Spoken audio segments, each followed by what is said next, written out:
nice little beat going there. What beat? No. All right, so what's up, y'all? What's up? This is me, Dark Lord 100 AKWK, and I am here with Mr. Swab and Miss O'Malley, as usual, for your Sunday night sports fun. What's up, y'all? What's up? What up? All right, so we're gonna open this up talking. Well, first of all, I'm gonna hit y'all with the sports quiz question of the day. Um, I stumped Dave on all four of the pop culture quiz questions. I'm gonna see if I can go 2-0 with y'all here today. All right. In the 1981 NFC Championship game, the catch made by Dwight Clark sealed the 49ers victory.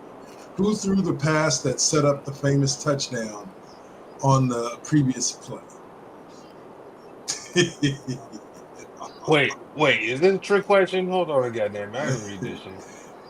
In 1981 NFC Championship game. Who threw the pass that set up the famous touchdown on the previous play? I thought the catch was a touchdown. I'm not. You'll see. And the answer is pretty obvious. All right. So first up, we would normally talk about NFL Week 9 action. We're going to open up this week with the World Series. Possibly one of the greatest World Series ever played. Period. It's going to go on my list of greatest series ever played, along with I think it was 2001 Boston. I mentioned it before, Boston Yankees series that went to 7, Aaron Boone homer series, and the Cubs winning their first championship in what felt like forever over the now the Cleveland Guardians. But back then, I believe they were still the Indians, were they not? Yeah. Maybe. Yeah, they were the Indians still. But as Swab mentioned off air, the surprise of this was that this wasn't a sweep. This wasn't a KO punch immediately from the Dodgers. Hey, what's up, Wood? Welcome back. Yeah, that he wasn't, that this wasn't a sweep by the Dodgers, because the Blue Jays are good. But who saw them being that good? Swab, kick us off with your thoughts. I mean, they had similar season records, but I didn't see the Blue Jays having this good of a chance of beating the Dodgers. And you can't even say something like, "Oh, the Dodgers almost coughed it up." The Blue Jays took it to them. I mean, this was probably one of the best World Series. It's got to be top 10 all time, maybe even top 5 all time, just in terms of two teams really slugging it out. All kinds of crazy plays. I mean, this World Series was one of the few that legit had everything. Not even just how it ended, but games were just magnificent. The 18 inning game, Game 7 was just the craziest Game 7 I've ever witnessed in my lifetime. I mean, we've seen some last minute and last second hits to win a series, but everything totally in this game, I don't think we've ever seen anything like it. I mean, Otani starting the game, getting roughed up a little bit, the ball getting hit into the spot of the wall where it became a double instead of a run clearing double or triple. I mean, just wild. Then home runs in the ninth and the 11th for the Dodgers to pull it out. Yamamoto or whatever his name is, fucking he pitched great, ended up being MVP. So I mean, it's wow. O'Malley? Well, I have to say I have a really very, very, very happy husband because he is the biggest Dodgers fan on earth. But not just that, like, baseball is his favorite sport in general. He turns like into an 8-year-old kid. So I love it for him. And he actually said that this is the kind of World Series, being a baseball fan, that anyone could hope to see. Even being a Dodger fan, he didn't want to see them go in there and sweep. He wanted a 7-game World Series, a World Series where it looked like both teams should be there. So it was an amazing series, and he'll also be the first one to admit at one point during the series he thought it was done. Yeah. Like, he thought the Dodgers were done. He thought, they got Blake Snell's number. He just and so I still kept hope alive even when he thought they were done. And it was a great game last night all the way around. And I saw somebody like post a retweet an old tweet from 2 years ago about Yamamoto that clearly did not age well, because 2 years ago they said $389 million for a pitcher that's never pitched a game in the MLB. And then so somebody retweeted that with a quote, something to the effect of flash forward 2 years, This man's World World Series Series MVP. MVP. Yep.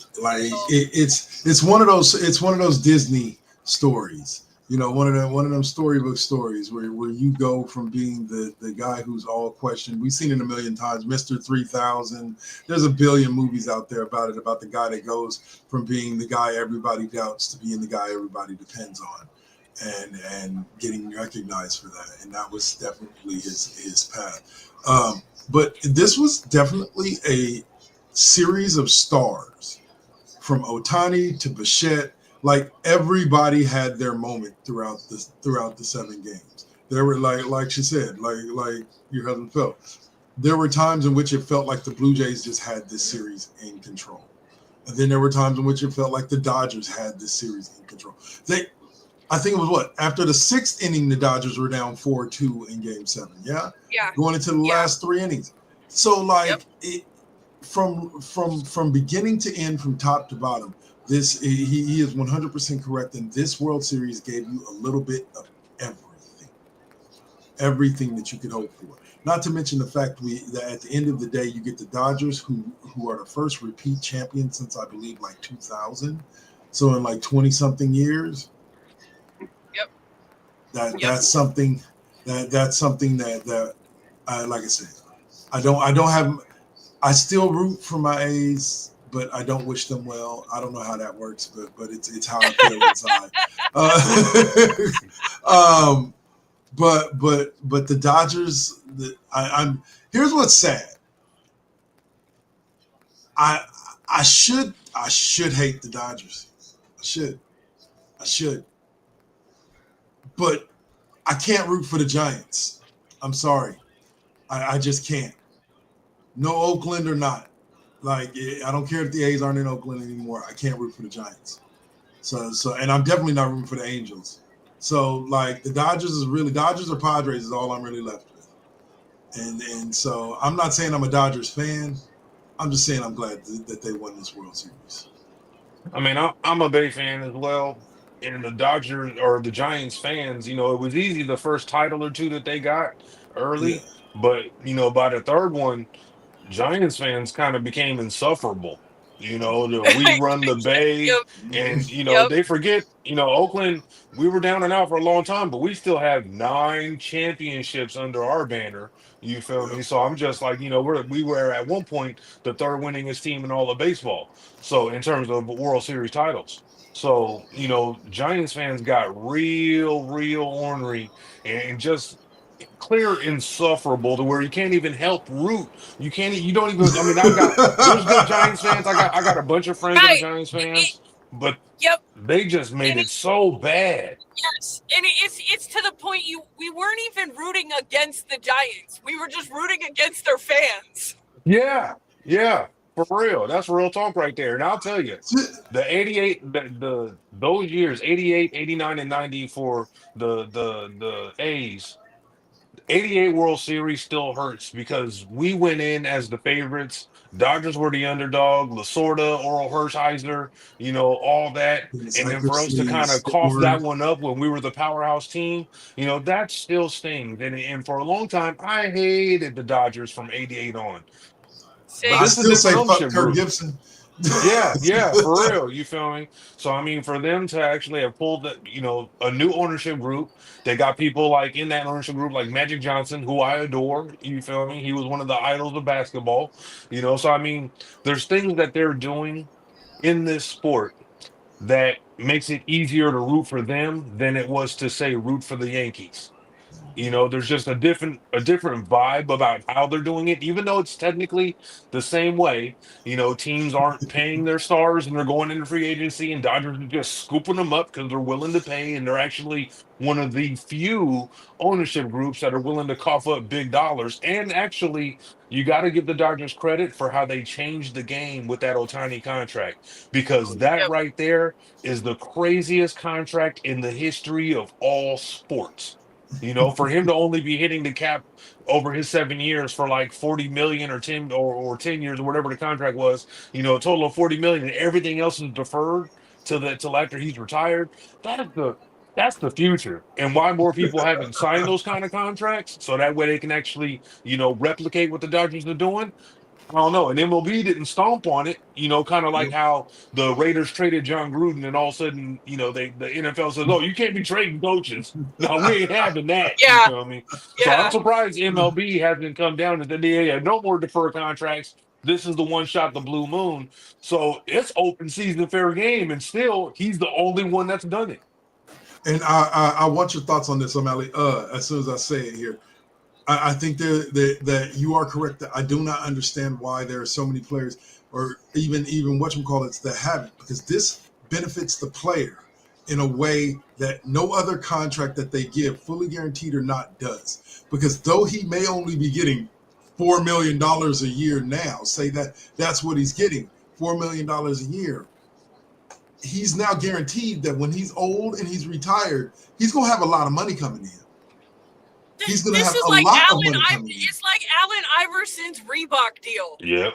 Yep. Like it's yeah. You when you make smart It's moves like that, what's up? right. That is making sure that no matter what happens, you are taken care of after you are not earning money any longer. Yep. It And makes I sure gotta you don't do dumb shit right now. It fucking fucks you up for the rest of ever. And I do Embrace. got to give a shout out to AI since you mentioned him. I thought he was one of just the most boneheaded people to be broke and nearly bankrupt. And because we didn't know about this Reebok money that wasn't supposed to come until later on in his life. And literally he goes from, he wasn't destitute by any means, but he Yeah. wasn't balling like he was. And then for him to just get a $30 million check on the back end, that was crazy. Oh, Yep. you talk about crazy contracts. We can compare it to the Bobby Bonilla deal, but that nigga Yeah. still getting $1 million Yep. a year. Like, Yep. you Almost know what one I'm and a half. saying? Yep. Like I don't understand why more athletes, agents don't push for these contracts. Top athletes, because yeah, bro, if you're the dude that's like teeter tottering between AAA and the majors, you're not gonna get that kind of deal. But if you're a Shohei Ohtani, or you're a Boba Shett, or you're a Vladimir Soto from Guerrero, last year. Soto, why not sign it? Why not have your agent looking for a contract exactly like that? Like, look, Yep. just pay me like $5 million a year now and defer everything else to after I'm retired. Yep. Put a team around me so we can win titles and look at the results. And Yeah. and I know y'all are gonna hate this name, but it's that Tom Brady effect. With his pay cuts that he took for the Patriots to be able to sign and keep players around him. It's a system that works. If you're willing to take that pay cut to allow your team to find to put other good players Well, around you, then he was willing to do more than take a pay cut to win. So yeah. Thank you, O'Malley, because I hate Tom Brady. Goddamn. Hey, what his coaches did is not his fault. All he can do is take the information that's fed into his ear and do something with it on the field, okay? No, but yeah, like at the end of the day, the Dodgers have been smart with their money. They have been intelligent enough to put together a roster that is not only highly skilled, but has fun playing baseball. yes. Like it just enjoys the game at its purest sense. It's like watching a little league team, watching Yep. them out there playing on Yep. the field, and Yep. that's what we should be watching every game with everybody. Is a bunch of little leaguers running around, because that's what they all are. They're a bunch of grown Yeah. little leaguers out there living Yep. out their dream, and the Dodgers just happen to be the It's a best. bunch of giant man boys. In a good way. In a good way. Yeah, I don't mean that negative. I don't mean that I don't mean that negatively. I think it's amazing because it shows that they're out there still having fun while they're playing, and I think that's Right. important. Very much so. Now, looking forward to next year, I'm telling you, man, I think people are going to stop sleeping on them Blue Jays because the bottom line is, like I was telling Swab before, the Blue Jays came together very, very similar to how these Dodgers team came together, and the fact that the Blue Jays management decided, okay, we're winning, we're willing to pay to win. Uh, Here's a side tangent for you. I'd love to get your thoughts on as well, guys. Uh, they said that people have started renting out that room in Blue Jay Stadium again, where they can be seen, and people have been being seen, and now the Blue Jays are winning again. The last time they won the title, they had that problem. So does this mean a 2026 World Series for the Blue Jays? Who knows, man? Who knows? Them Canadian people getting it on for everybody to see. Y'all just nasty, nasty, nasty. Anyway, so congratulations to the Dodgers, though. Here's the sad thing about it for the rest of the MLB. They could be right back there again next year. They're good enough. And Yeah. everybody that's Definite like really favorites. good on their squad is locked Yep. up for like the next 5-6 years. So like, Only person they're losing is Kershaw to retirement. That's about it, and that's not Yep. even a guarantee. He might run it back until they lose one. So I mean, and even if he doesn't, even if Kershaw's not going to be a starter, he's a great arm out on the bench. He can give you 1 to 3 great innings. You feel me? I mean, he can still hold up, kind of self-destruct like he used to, but still, he's still a Hall of hold Famer. up. Kershaw is that 8th year senior trying to get onto the group project. Like, Yep, I yep. don't feel like doing any kind of work. I give y'all like I 30 mean, innings and all season. honestly, every team So should what you're hope for that. saying is he's Matthew McConaughey and dazed and confused. Yeah. Yes, 100%. I mean, he doesn't have to do a ton. He just has to say, "Hey, I want to come back and run it back until we don't win." I mean, who knows? We could be looking at Kershaw having 4 or 5, 6 rings before they end it. You know what I mean? So I mean, and he could play out the bullpen. You pitch once every 7 to 10 days. He could do that. Look here, Kershaw. Ignore this brother. Ignore this brother over here. Oh, take your ass into retirement. You done got what, 3 rings now? Take your Yeah, ass happily into 3. retirement and wait for your Hall of Fame phone call because it's coming. Because at your peak, you were easily one of the most dominant pitchers in baseball history. And congrats to you on getting yet another World Series title. But take your ass into retirement. Go enjoy them kids. Go enjoy that house and that beautiful wife of yours. And stay away, not stay away from baseball. Become a coach. I don't care. Start managing. Start helping Yeah. assistant manage the Dodgers. I get that, but we don't need you on the field right now. They got enough talent on that team.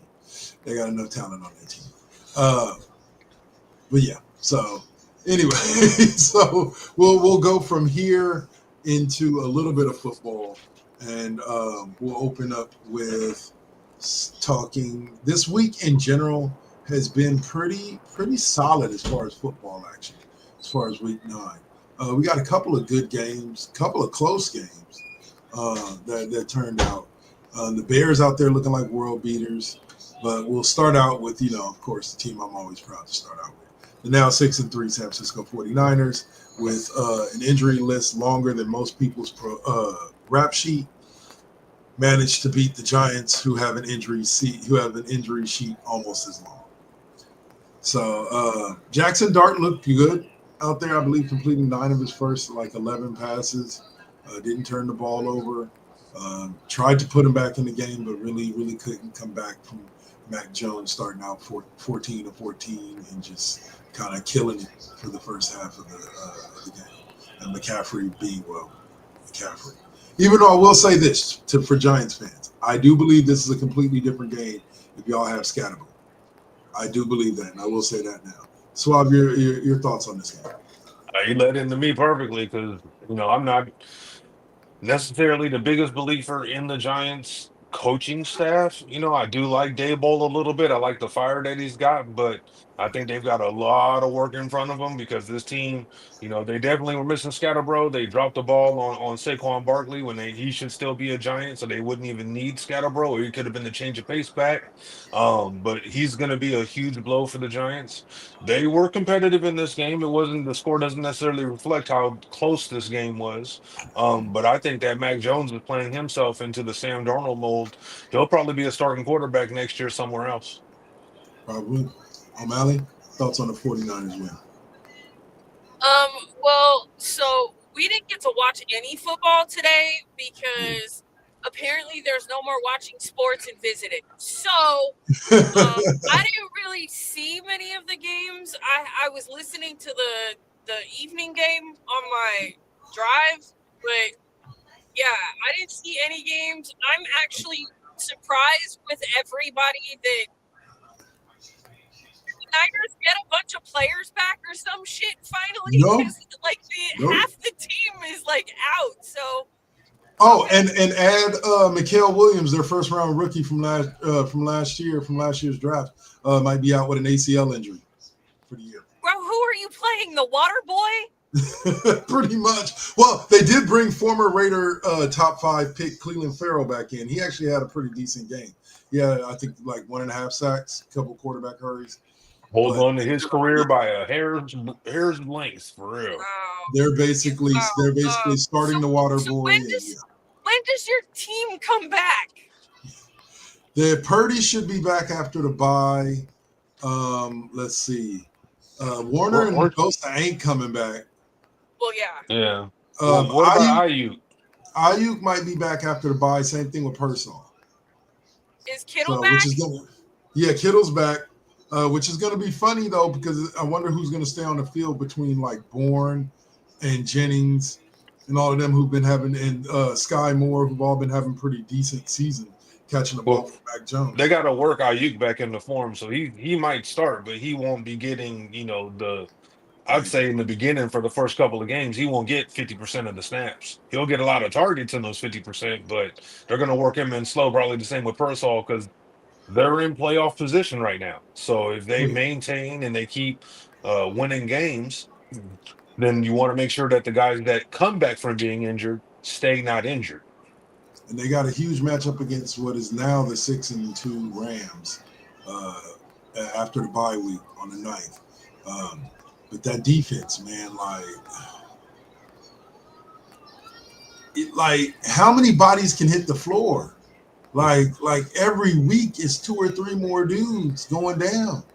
But there has been talk about the Niners having acquired because they're basically Miami's supposedly in a fire sale now that they're like 2-5 or something like that. So there's talk that they might be going after Jalen Phillips, the linebacker out there in Miami, or Bradley Chubb, the defensive lineman, the edge rusher. So we'll see. They should get. Oh, that's the other one. They should get Bryce Huff back at some point during this offseason too. But man, I don't know. Maybe we need to stop the 2-a-days during the regular season. like cut practices in half. Do what we need to do. On the flip side of the coin, you had a game that both of y'all know we're happy to see as the Jaguars reached 5-3 and dropped the Las Vegas Raiders 30-20. I was a poet and I didn't even know it. Look at that. Suave, your thoughts on yet another Raiders loss, even with Pete Carroll there? I mean, it's going to be a growing process, especially when you're talking new coaching staff, new quarterback. Even though he has familiarity with this coaching staff, he's learning his position on this team. Honestly, for them being 2-5, they're in the Arch Manning sweepstakes if he comes out and doesn't go his senior year. NIL, is going to be real interesting when it comes to that to see if he wants to go ahead and become a pro. There's a handful of teams in the Arch Manning sweepstakes right now, and I'm real curious to see who ends up with that number 1 pick and if he decides to come out. It would be funny if the Raiders end up with Arch Manning. They made a play for Peyton Manning. He said no. We thought they were going to trade up to get Eli Manning. That didn't happen.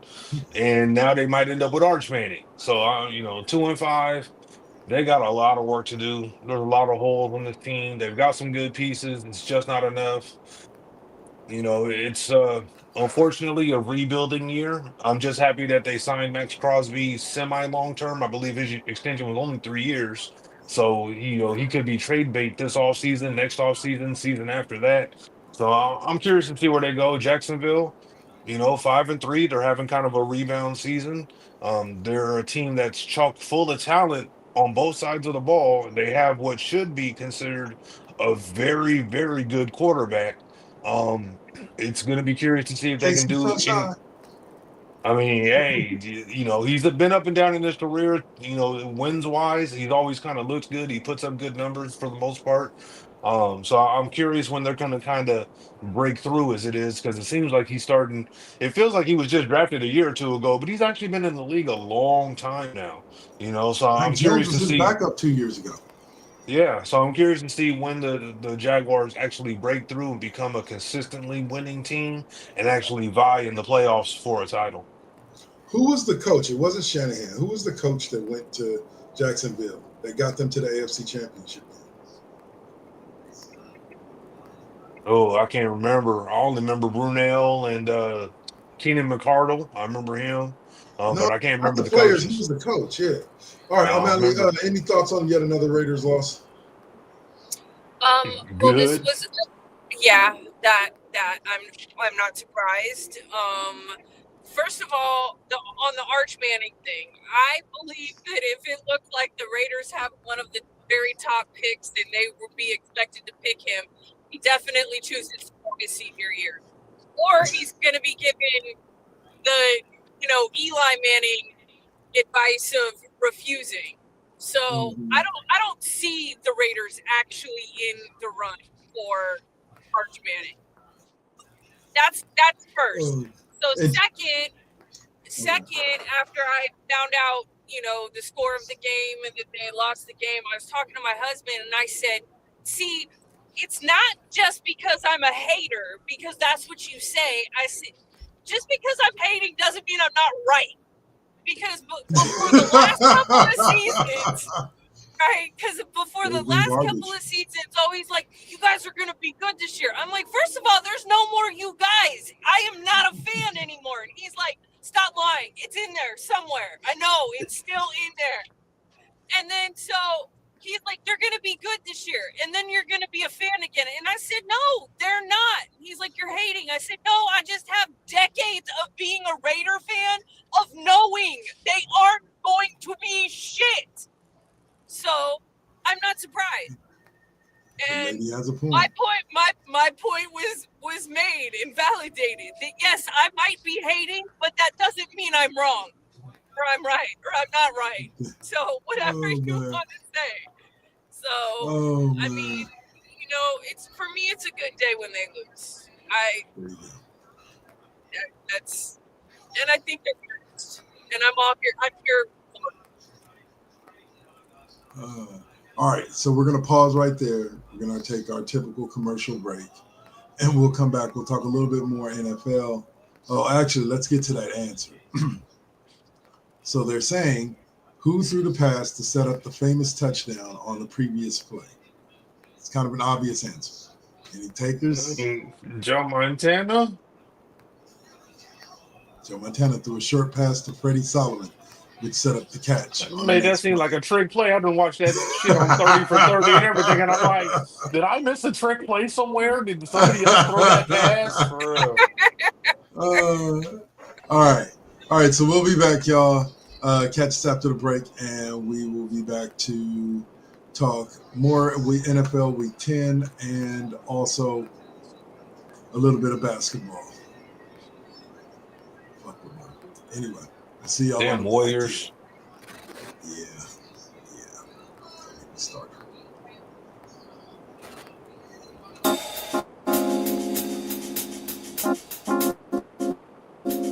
We back at it. Yep, we still doing it.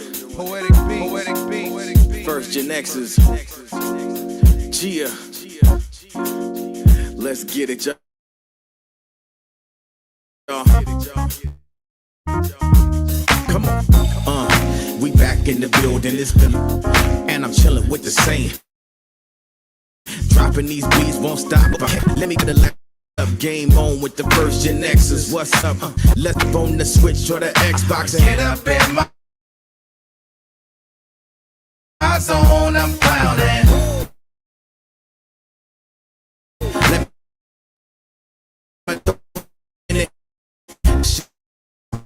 To my folks, all I'm in it, I'm up his business, silly, don't know what's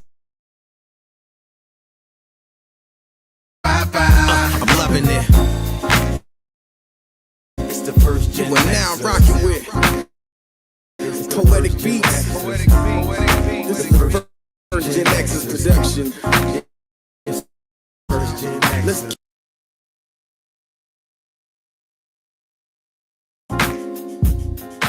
talk to me so you can see the tide is high, but I'm moving on. What do Prince kneel before you? That's come a chameleon. You come and go. You got to. Okay, we're just gonna put an end to that right there. I was just trying. I'm sorry. Y'all were seeing it stutter, right? I wasn't the only Yeah. Oh one. yeah. At first I was getting into it. I was like, oh, this kind of wait, chop back, like boom, back, Yeah, yeah. silence. Sorry about that, y'all. Then it came back. Yeah, like we're not gonna sit through that. I'll fix that another day. Those are freshly downloaded edits, so I don't understand what's going on. But I'll fix it anyway.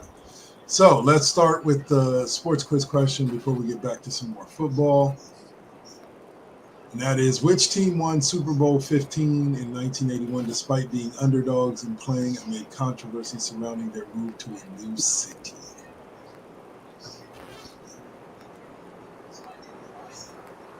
Where's the answer? Okay, yes.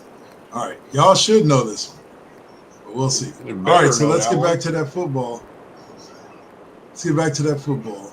The New England Patriots, who the hell told them that they could be good? Drake May out there looking like Tom Brady light, and that defense is out there playing their ass off as they beat the Atlanta Falcons 24-23 today to reach 7-3 and sit atop the AFC East above the Buffalo Bills. Suave, your thoughts on New England getting it done? I didn't see this coming. I wasn't a believer in Drake May coming out of college. He has proven me wrong in my assessment of where he would be at this point in his career. Mike Vrabel was an excellent choice who the Titans should have never let go. And why they decided to, I have no idea, but their loss is the Patriots game. He's a Patriots guy. Helped them early on in those years when they were winning under Tom Brady, when it was mostly the defense and not necessarily Tom Brady for why they were winning those titles. So the perfect guy in that situation. Drake May's playing very good ball with a supporting cast that I would say at best is just okay or building. So for them to be 7-3 right now kind of reminds me of April's first couple of seasons in Tennessee when he had them looking real good when they had just Derrick Henry and Tannehill was just trying to hold it down for the team and Henry was off and running. So you got to give Patriots credit. I'm not sure what's going on with Atlanta. They got a lot of work to do still. I thought Penix would be the answer there. I believe they still got Kirk Cousins sitting behind them. So maybe it's just give him opportunities to keep going. I know they, looking back, they probably could have used a McDaniels type of coach versus who they have now because they've got a lot of weapons. They just don't get the most out of them. The Shanahan McDaniels, they do a lot of things to get guys open and kind of manufacture yards and scores. And that's the type of person Atlanta needs. There's too much talent on this team to continue being a 500 football team. Molly? What he said.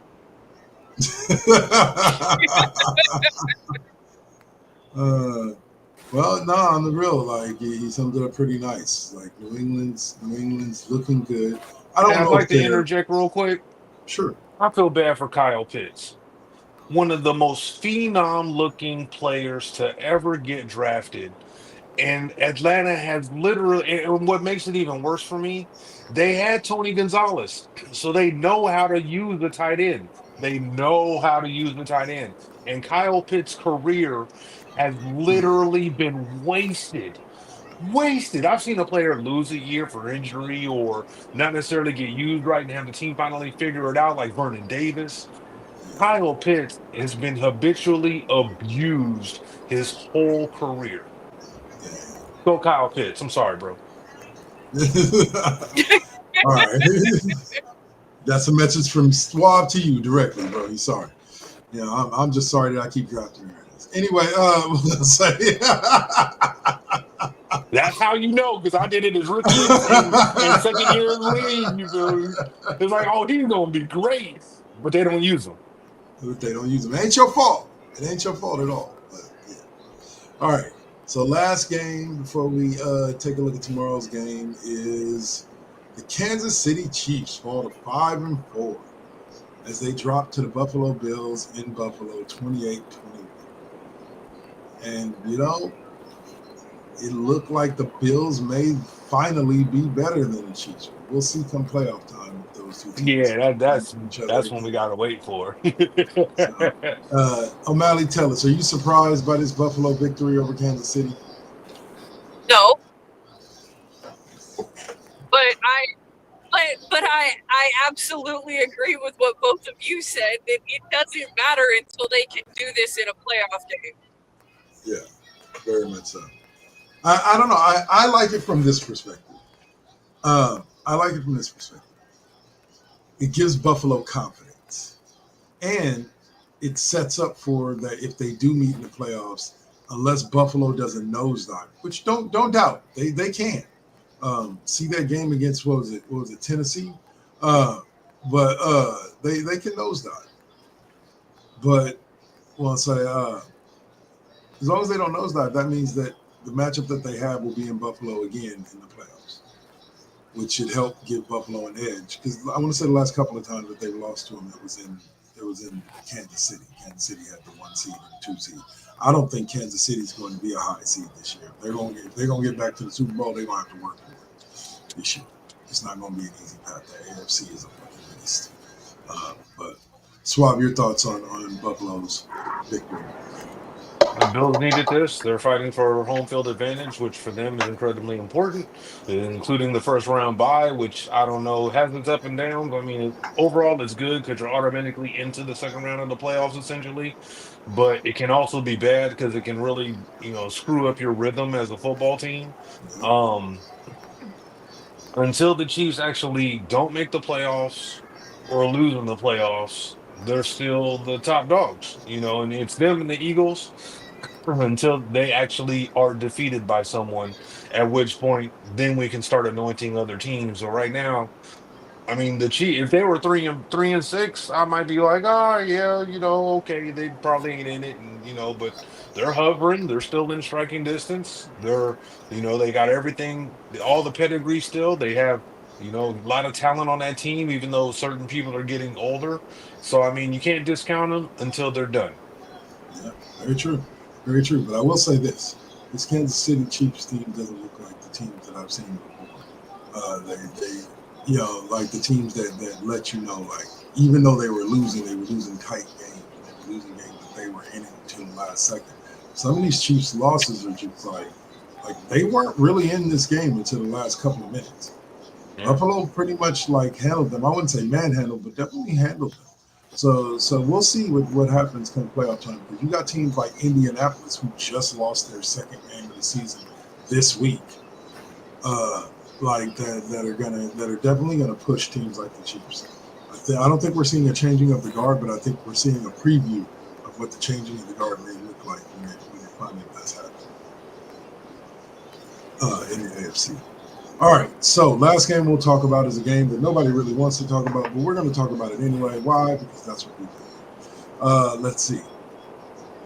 Arizona Cardinals with Jacoby Brissett, I believe, as their quarterback, taking on the 3-1 Dallas Cowboys, who have one of the best offenses and worst defenses in the league, both on the same team.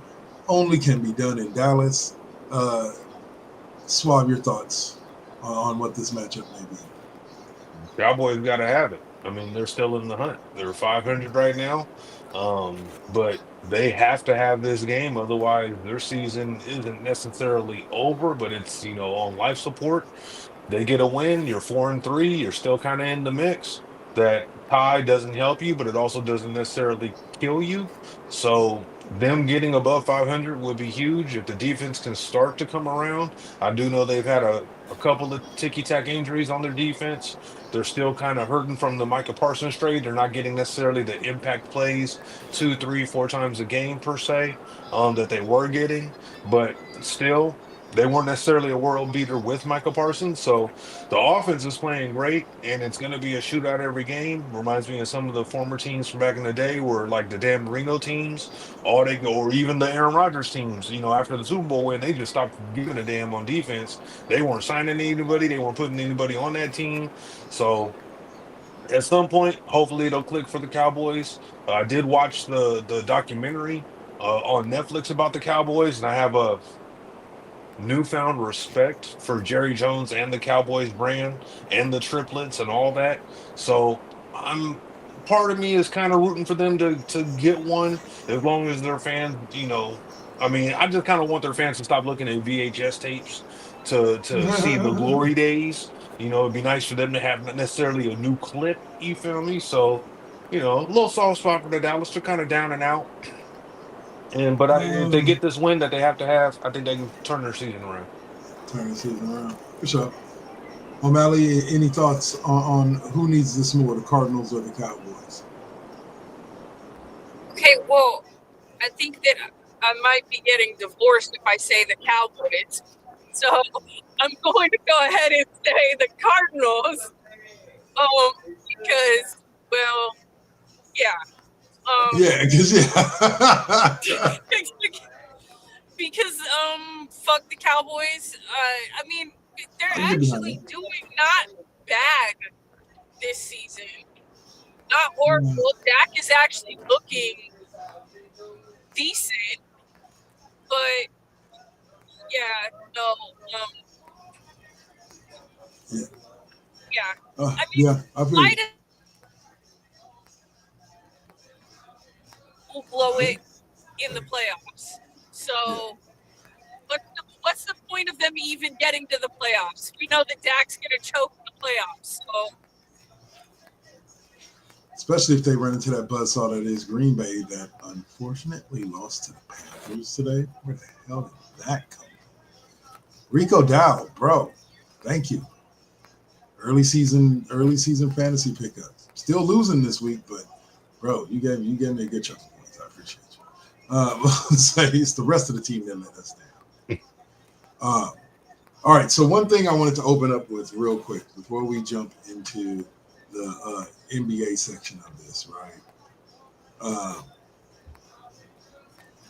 I was watching this video that slow-mo the block, the infamous block play, right?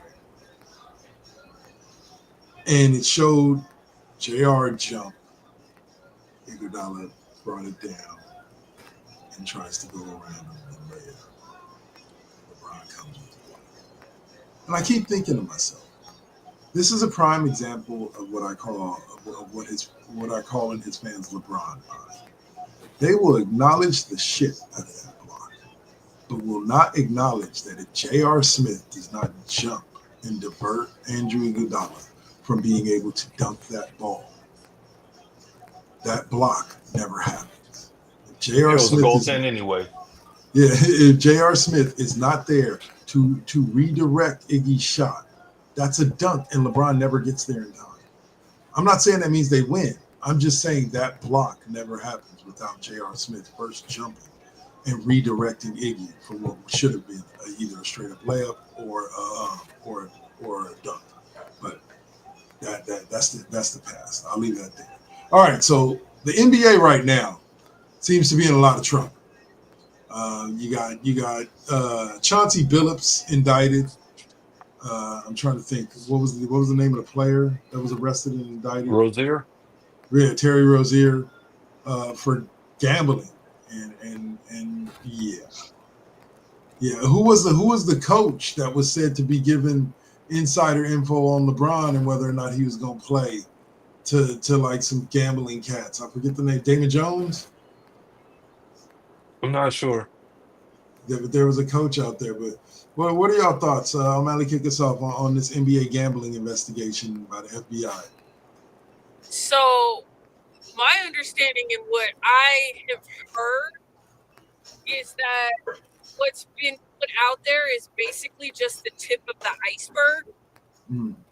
And supposedly there's been a lot more going on. Really? Who knows? I don't know, but like, didn't we just have some people cleared for gambling bullshit? Like Beasley, wasn't Beasley one of the ones that was cleared? So like, is this shit related? Is it like, what the hell is going on? That's a good question. And hopefully, eventually, we'll find out because somebody in the NBA been doing something. It's As also my kind mama, of disappointing. yeah. Well, here's the thing about it. This is the dirty side to mixing Vegas in with sports. Like, period. Legal sports betting, like legal or not, sports betting is a dirty business. Period. Like, I'm not saying like dirty is in like everybody's trying to It's screw over always, everybody. but it's always been a dirty business. Right. Like, I Dating back mean, to when whether people were the running legal, numbers. the legal shit or the sketchy shit. I mean, it's all. Well, gambling in general is not done in good faith because the odds are always in favor of the house. Always. Like it doesn't matter what game you play within a casino, the odds are always in favor of the house.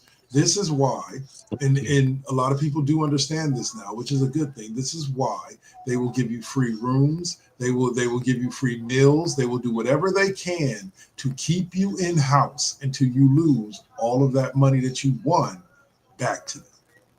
That's the purpose of the free comps, is because they know the longer you stay, the better the odds are that they're going to get their money back. So gambling in itself is inherently sketchy. So we seem to have lost O'Malley there for a second. Hopefully we'll get her back. But yeah, Swab, your thoughts? I'm curious because so far I've heard things like they were running illegal poker games and you know rigging games essentially, which is kind of weird. You know, I mean, if that's the case, then yeah, that's pretty rough. I mean, I'm not against somebody, throwing down a poker game, even if it becomes something like a regular, weekly event or a monthly event. Yeah, You figure people were coming in to see stars or players, athletes, come in and throw down some Texas Hold'em. But then the word is that they were rigging games against people. I mean, that's if the game's not above board and you don't really have an honest shot of winning, then I think it's a bad look. yeah, I'm curious to see how deep this goes, how many players or ex-players are involved.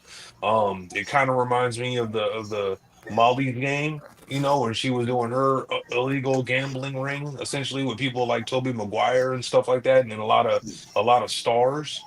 Um, so I'm real curious to see what happens. It's hard to kind of know.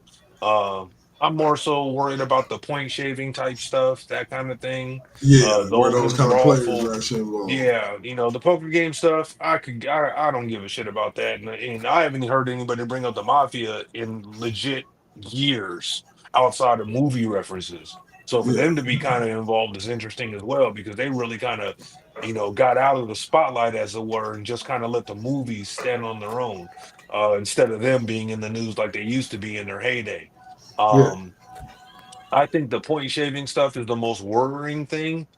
Like the kid, maybe it was Beasley or Rozier, the one of them, where they told their friends to bet the under on his points because he knew he was gonna say he was hurt after like the first and second quarter or something like that. So that kind of yeah, stuff they've got to hammer it out. and the league needs to have stiffer penalties against all leagues, really need to have stiffer penalties, as in you get caught gambling, even minor gambling, and you're banned for life. It Yeah, needs to, the Pete Rose stuff needs to dredge back up. Because honestly, if you're shaving points or even just pulling up lane in a game that doesn't really even matter, that doesn't matter. it's You know, integrity if, of the game. if you're helping, there's really no reason for it. I think it's kind of, I don't know. The whole thing is whack. So I mean, if the leagues don't come down and start. And what's funny is that a lot of people got cleared and now they're pulled back in again by the FBI. So it's like, well, what the hell? NFL or NBA is $1 billion industry. How do they not have people just as good as the FBI doing the research that apparently the FBI has? So I don't know. It's kind of a wait and see before we come down hard on people outside of the fact that if you're caught gambling, you should be banned for life in a sport. Why you would want to mess up your cash cow, even the 14th guy on the bench in the NBA game is making at least $500,000 a year if he's not on a 10-day contract or some nonsense. So I mean, I, I can't speak for everybody. I just know I wouldn't risk it. I wouldn't risk it. Not for something Too much. petty that I could do in my free time when my career's over and no one's gonna give a shit. Yeah, yeah. Like, yeah, I've never understood that. I've always said, first and foremost, like I said, banning anybody betting, especially betting on their own sport. Now, here's where I kind of disagree with what they're doing.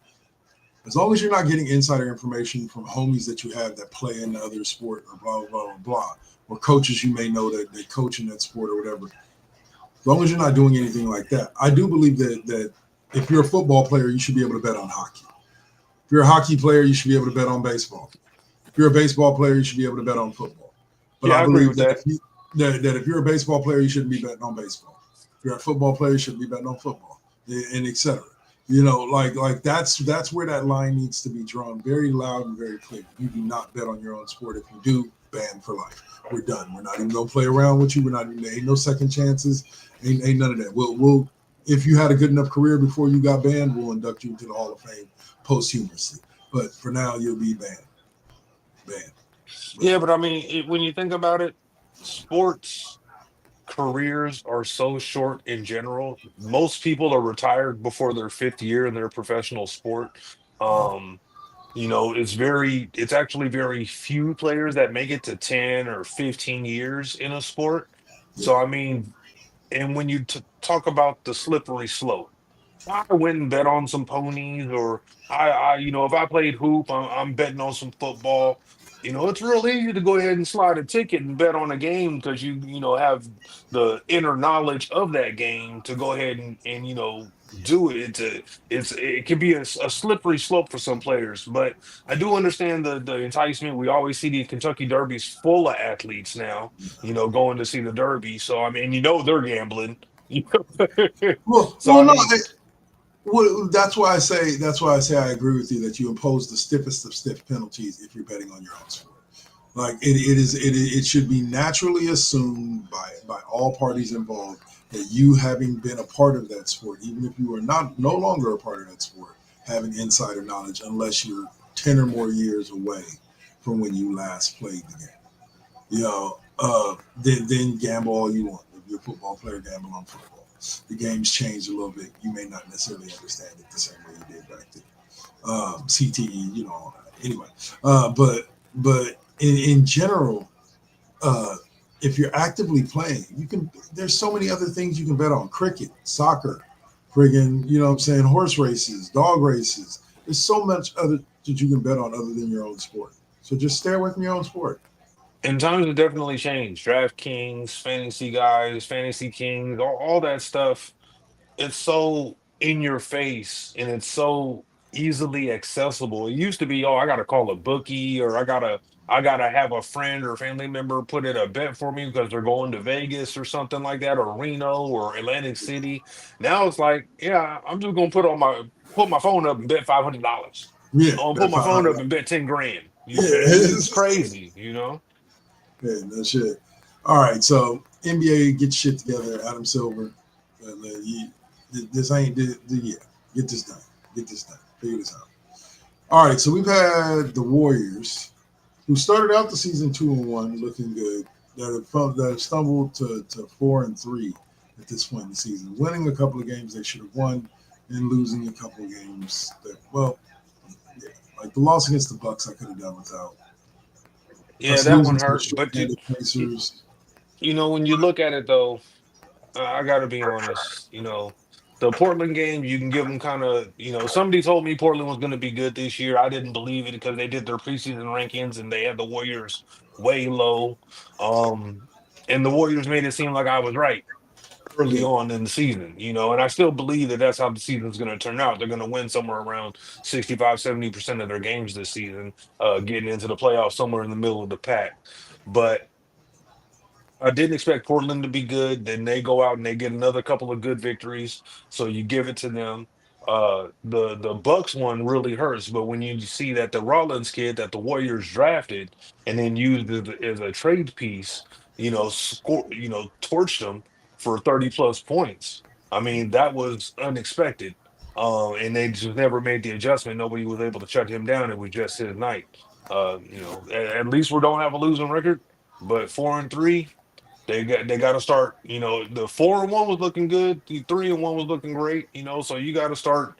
Those 4 game chunks. 2-2, 3-1, 2-2, 3-1. So starting off on the I believe they had to play 10 games in 17 days or something like that, which is kind of a lot, kind of a lot. So hopefully they're leaning on them once they young get into bucks. that, yeah, once they get into that stretch where they've got a few games or a few days off in between games, they can start feeling a bit fresher and actually maintain some of this velocity. Because losing that quick start definitely gonna kind of hurt them a little bit. And to be honest with you, they should have won that Pacers game. It just flipped on them in Coughed the it last up, couple of minutes. you Yeah, know. but that's the way it be. But they're still 4-3. They're still at this point a 6 seed. If the season ended today, that's weird to say after 7 games. But they're a 6 seed right now. But I have this feeling, like you said, they'll still balance out. They'll win. I say between 55 and 65% of their games this season. So um, go Dubs. But let's talk about, bro. Let's talk about this. What the hell is happening with Austin Reeves? Like, somebody told this boy to go play basketball, go learn how to play basketball at a high level. I don't know if he's always been this good or what, but he's killing it right now. I mean, he's hungry for it. He wants to be successful.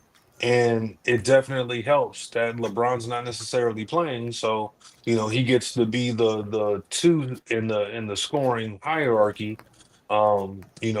He's definitely they put a lot of faith in him. They groomed him. You kind of see the growth.